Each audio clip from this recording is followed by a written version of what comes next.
1503 കൊച്ചിയിൽ മാനുവൽ കോട്ട നിർമ്മിച്ചത് ആര്? പോർച്ചുഗീസുകാരനായ അൽബുക്കർക്ക്. കൈതച്ചക്ക, പപ്പായ, കശുവണ്ടി, പുകയില, വറ്റൽമുളക്, മരച്ചീനി എന്നിവ ഇന്ത്യയിലേക്ക് കൊണ്ടുവന്നത് പോർച്ചുഗീസുകാരാണ്. 1505 കണ്ണൂരിൽ സെന്റ് ആഞ്ചലോസ് കോട്ട നിർമ്മിച്ചത് ഫ്രാൻസിസ്കോ ഡി അൽമേഡ.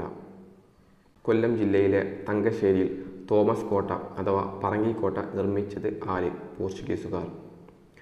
ചവിട്ടുനാടകം എന്ന കലാരൂപം കൊണ്ടുവന്നത് ആര്? പോർച്ചുഗീസുകാർ.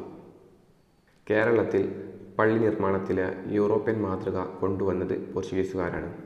മട്ടാഞ്ചേരി പാലസ് പണിതത് ആര്? പോർച്ചുഗീസുകാർ.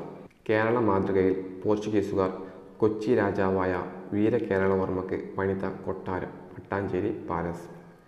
ഡച്ച് പാലസ് എന്നും അറിയപ്പെടുന്നത് മട്ടാഞ്ചേരി പാലസാണ്.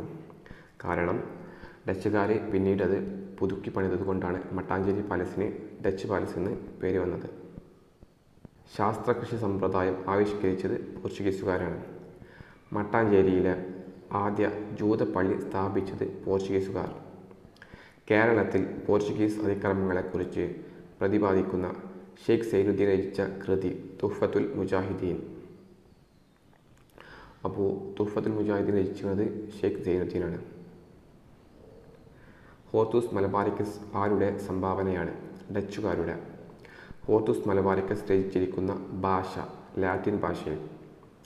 എത്ര വാല്യങ്ങളിലായാണ് ഹോർത്തൂസ് മലബാറിക്കസ് പ്രസിദ്ധീകരിച്ചത്? 12. ഹോർത്തൂസ് മലബാറിക്കസിൽ എത്ര സസ്യങ്ങളെക്കുറിച്ചാണ് പ്രതിപാദിക്കുന്നത്? 742. മലയാള ലിപി അച്ചടിച്ച ആദ്യ പുസ്തകം ഹോർത്തൂസ് മലബാറിക്കസ്. ഹോർത്തൂസ് മലബാറിക്കസ് രചിച്ചത് ആര്? Admiral van read. ഹോർത്തൂസ് മലബാറിക്കസിൻ്റെ രചനയിൽ സഹായിച്ച ഈഴവ വൈദ്യൻ ഇട്ടി അച്യുതൻ. എവിടെ നിന്നാണ് ഹോർത്തൂസ് മലബാറിക്കസ് പ്രസിദ്ധീകരിച്ചത്? നെതർലാൻഡിലെ ആംസ്റ്റർഡാമിൽ നിന്ന്. ഹോർത്തൂസ് മലബാറിക്കസിൽ പ്രതിപാദിക്കുന്ന ആദ്യ സസ്യം തെങ്ങ്.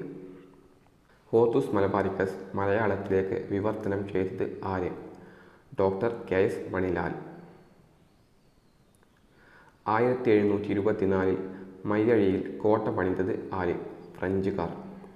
കേരളത്തിൽ ബ്രിട്ടീഷുകാർ പണി കഴിപ്പിച്ച ആദ്യ കോട്ട അഞ്ചുതെങ്ങ് കോട്ട. 1695 ബ്രിട്ടീഷുകാർ അഞ്ചുതെങ്ങ് കോട്ട പണിതത്. ഇന്ത്യയിലെ ഇംഗ്ലീഷ് ചാനൽ എന്നറിയപ്പെടുന്നത് മയ്യഴി പുഴ. ഹോർത്തൂസ് മലബാറിക്കസ് എന്ന വാക്കിനർത്ഥം മലബാറിൻ്റെ പൂന്തോട്ടം. പാശ്ചാത്യ ശാസ്ത്രം ഇന്ത്യയിൽ കൊണ്ടുവന്നത് ആര്? ഡച്ചുകാർ. ഇന്ത്യയിൽ ഉപ്പു നിർമ്മാണം, വസ്ത്രങ്ങൾക്ക് ചായമുക്കൽ തുടങ്ങിയ വ്യവസായങ്ങൾക്ക് തുടക്കം കുറിച്ചത് ഡച്ചുകാരാണ്. കേരളത്തിൽ ആദ്യമെത്തിയ ഇംഗ്ലീഷുകാരൻ മാസ്റ്റർ റാൽഫ് ഫിച്ച്. മാർഗദർശിയായ ഇംഗ്ലീഷുകാരൻ എന്നറിയപ്പെടുന്നത് മാസ്റ്റർ റാൽഫ് ഫിച്ചാണ്. 1787 മലബാർ മാനുവൽ തയ്യാറാക്കിയത് ആര്? William Logan.